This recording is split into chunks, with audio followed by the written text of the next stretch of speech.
तो देखिए मेरे प्यारे स्टूडेंट, उसने कहा था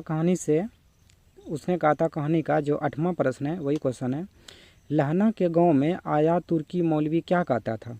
यानी एक बार की बात है कि लहना के गांव में जर्मनी का जो तुर्की आया था, यानी मौलवी जो आया था तुर्की मौलवी, उसका क्या कहना था। तो उन्होंने लहना सिंह के गांव में जो आया था उन्होंने लोगों को बहलाता फुसलाता था।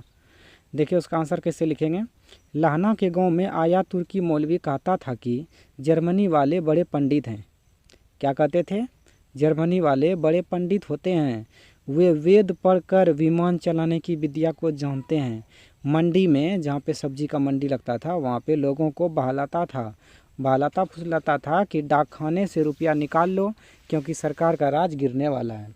ये बात कहता था जो लहना सिंह के गांव में आया था तुर्की मौलवी, यानी तुर्की का जो मौलवी आया था उसने लोगों को क्या करता था, ऐसा बात बोल करके बहलाता फुसलाता था कि लहना के गांव में आया तुर्की मौलवी कहता था कि जर्मनी वाले बड़े पंडित होते हैं, वेद पढ़कर वे विमान चलाने की विद्या को जानते हैं। मंडी में लोगों को बहलाता था कि डाक खाने से रुपया निकाल लो क्योंकि सरकार का राज गिरने वाला है।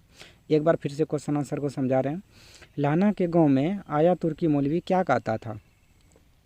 तो देखिए इसका आंसर है, लहना के गांव में आया तुर्की मौलवी कहता था कि जर्मनी वाले बड़े पंडित हैं, वेद पढ़कर वे विमान चलाने की विद्या को जानते हैं। मंडी में लोगों को बहलाता था और फुसलाता था कि डाक खाने से रुपये निकाल लो क्योंकि सरकार का राज गिरने वाला है। तो ये क्वेश्चन का आंसर आपको समझ में आ गया होगा। जय हिंद, जय भारत।